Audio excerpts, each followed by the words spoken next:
Does the existence of evil in the world prove that God doesn't exist?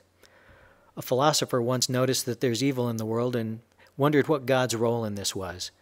And he asked a couple of questions. He says, is God willing to prevent evil, but maybe he's not able to? Or maybe he's able to, but he's not willing? Maybe he's both willing and able, or maybe he's neither willing nor able. And the philosopher went on to answer his own questions. He says, well, let's suppose that God is willing, but he's not able. Well, that would mean he's not omnipotent. But suppose he's able, but not willing.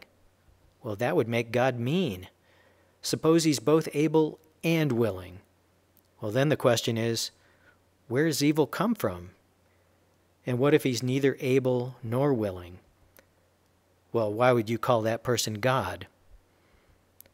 So does the existence of evil prove that either God is mean or that he doesn't exist at all? The real question is, are these all the options? And this kind of an argument is called a double bind. And in the double bind, the arguer appears to present all the possible options. But in the double bind, all of the presented options always point to the same outcome. And here's an example. Salespeople use this all the time. Instead of saying, well, would you like to buy from me or not, they use, would you like to put that on MasterCard or Visa? Well, both MasterCard and Visa are basically the answer yes to will you buy from me. There's also kind of a joke, double bind, that says, should we stop here or should we go on to something else?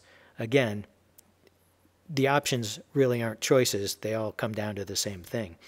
So is the philosopher presenting all the options?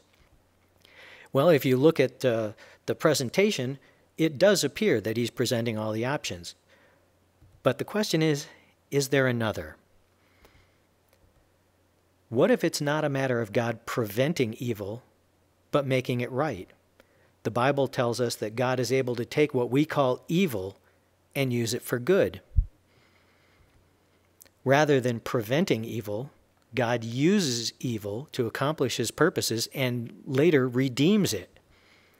So how can evil be used by God? Well, God uses it to accomplish his earthly purposes. God used a very painful experience of Joseph in the book of Genesis to move him to Egypt, where he would eventually save the entire known world from a famine. But there was a problem. See, Joseph was the favorite child. He had a comfortable life where he was, and he would never have left his comfortable home as the favorite child unless God moved him out. And so what happened is his brothers beat him up, threw him in a pit, sold him into slavery. Joseph was later put in jail for a crime he didn't commit, and you'd probably say, yeah, that's evil. That's a terrible thing, and it was. But at the end of the account, when Joseph looks back and he's reunited with his brothers, and he's talking to them, and they're worried that Joseph is going to do something bad to him because he's very powerful now. And after all, they did evil to him.